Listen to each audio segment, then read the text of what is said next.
DTMs and public speakers in our club, in the area, in the division and the district. We're honored to have Mel Melvin as a member in our club. I was there when he won the big one. I was there when he won the humorous.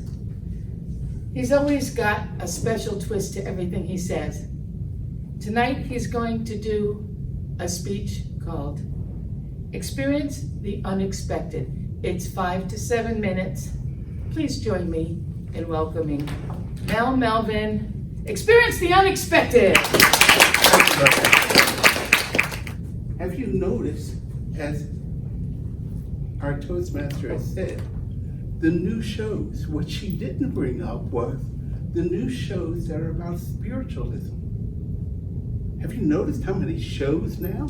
You couldn't have done that in the 50s and the 60s. There would have been nothing about spiritualism. But yet, spiritualism is one of the strongest religions in the world. Back in 1912, 5 people entered a room. One was a paranormal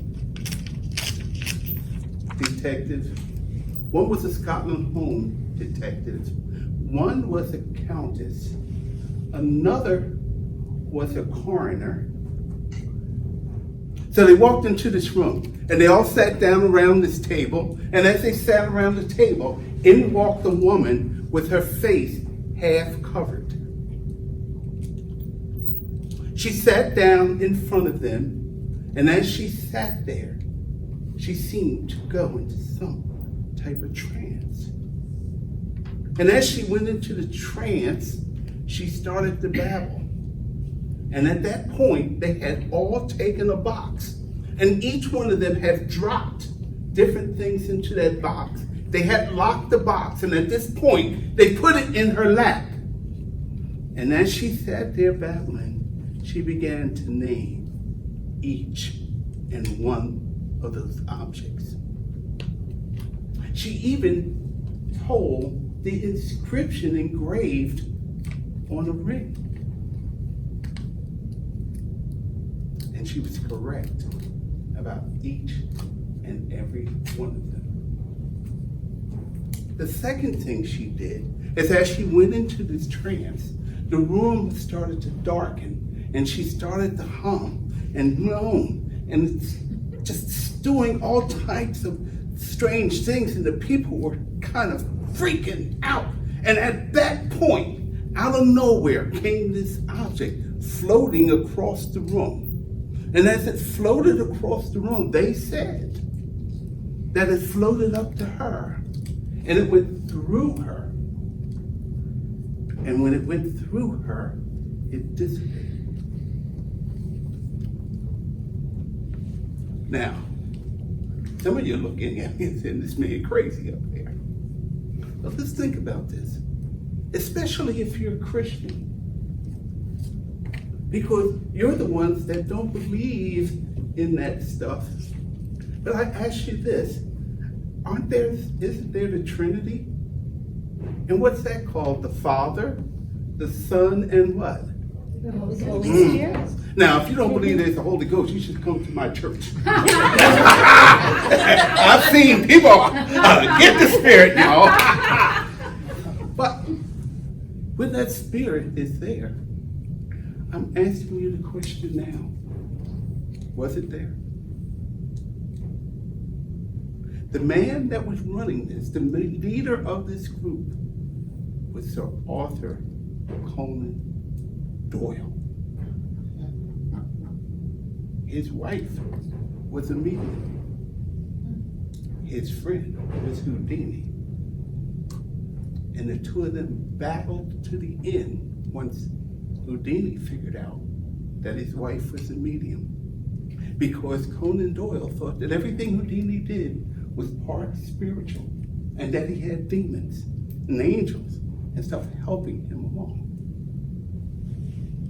Now the people left that room, and there was the belief that what they saw was real. They couldn't believe that there was any other way that that woman could have done those things.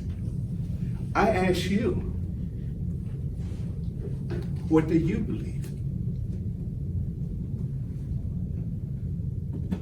Oh, have you ever, I know what you think. How about those days that you drive your car somewhere and you get there and you can't figure out how you got there?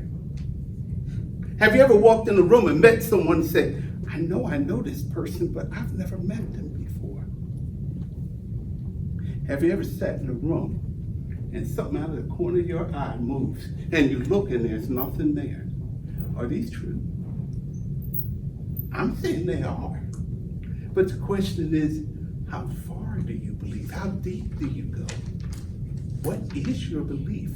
Do you have a foundation? I'm testing you today to say, why not test your belief?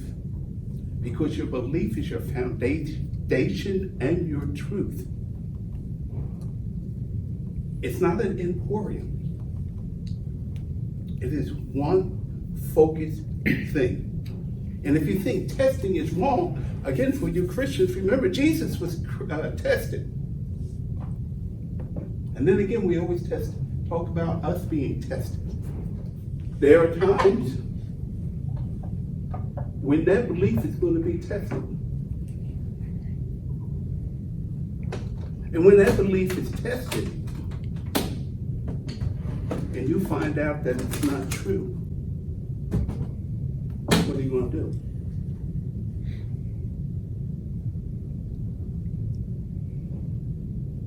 Let's say that this is a belief.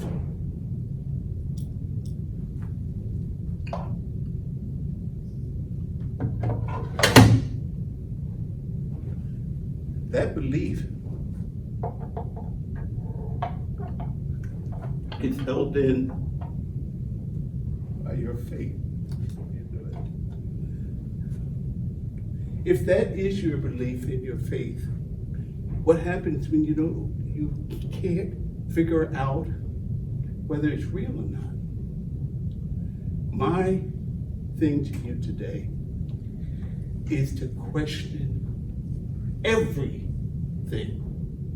because there was a reason for the woman to be in a veil. There was a reason the lights went low. And if you're interested in what that was all about, it's time for you to test your faith in me and go find out on your own. Because you see, everything you see is not real.